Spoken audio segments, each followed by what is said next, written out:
Hello, this is Jackie Bugaj, Chris's mom, and you'd better listen to the A.T.TIPSCAST, or else. Welcome to the A.T.TIPSCAST, exploring and investigating the implementation of assistive technology in public schools. I'm your host, Chris Bugaj. This is episode 34, recorded on May 24th, 2009. The A.T. tip for this episode is really an extension of the last episode about managing and practicing volume control. My mom, who you heard in the bumper, has a reputation around the family for being, well, let's see, how do I put this? Rather loud and boisterous. It's not really just her. My whole family is boisterous and loud. My family seems to think that the best stories and jokes are the ones that are told the loudest. So, my mom isn't the only one in my family who's loud, she just happens to be the best at it, which is quite a feat. I'm going to refrain from getting into a whole bunch of "Yo mama so loud" jokes and get right into AT tip number 48, digital voice feedback modulators.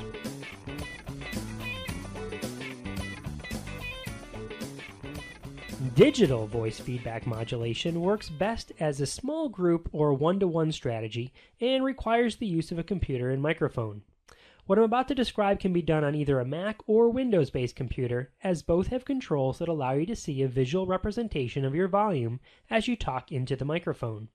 It may be a bit different depending on which operating system you're working on, but in Windows XP, the way it works is by going into the control panel and choosing Sound and Audio Devices, selecting the Voice tab, and selecting Test Hardware. When you do this, the system brings up the Sound Hardware Test Wizard.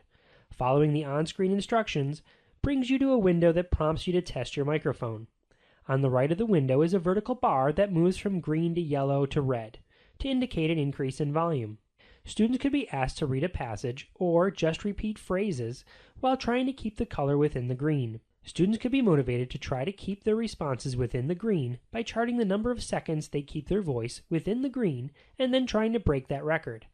I created a short how-to video detailing this process, which I'll have posted on the blog A.T.TIPSCAST.wordpress.com. Audacity is another program that has a built-in voice feedback modulator. When you open Audacity, depending on how you have your toolbars configured, you'll see the 6 circles that control the recording and playback. To the right of those controls, there are 2 icons, a speaker icon and a microphone icon. As you record, you'll see a red visualization move horizontally in one or both of the bars above the microphone icon. The louder you are, the longer the red visualization. The quieter you are, the shorter the red visualization. This bar has a number line beneath it, albeit a small number line, so that a student could use this feature of Audacity to judge how loud he's being as he talks into the microphone. Also using Audacity, as you record, a horizontal feedback line appears on the track on which you're recording. This line kind of reminds me of the waveform visual you would see on the old Outer Limits television show. As you speak into the mic, the line moves to the right to represent time passing. Also, as you speak into the mic, the line moves vertically, representing volume. The louder you speak, the higher the vertical lines go. If you get too loud, the vertical lines hit the top and bottom margins of the track, indicating that you are really loud. It kind of represents hitting a sound threshold. Students could use this feature of Audacity as visual feedback to help control their volume. As they record into the microphone, if the vertical lines hit the ceiling, then they're being too loud. Again, the amount of time between moments of hitting the ceiling could be calculated and charted to demonstrate improvements over multiple sessions. I've created a short video on this too, detailing how to use Audacity in this fashion, and I posted it up on the blog A.T.TIPSCAST.wordpress.com.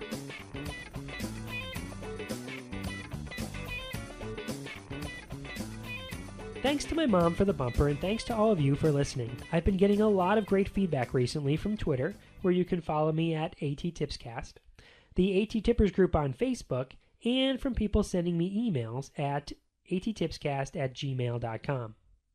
Apparently, some people have really liked the idea of burning episodes of the A.T.TIPSCAST to CDs and implementing them in their school district.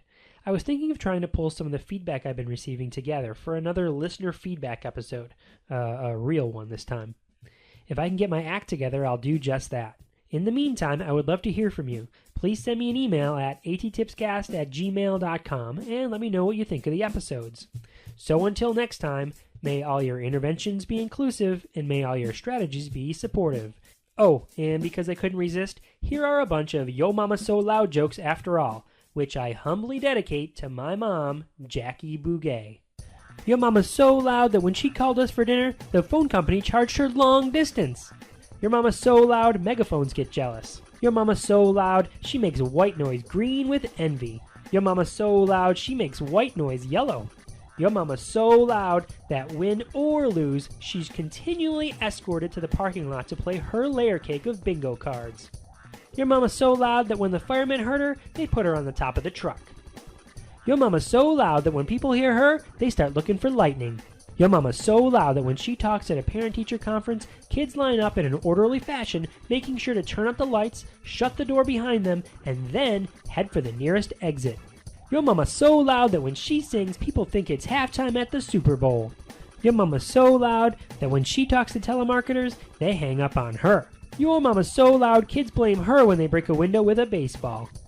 And finally, your mama's so loud, San Andreas was her fault.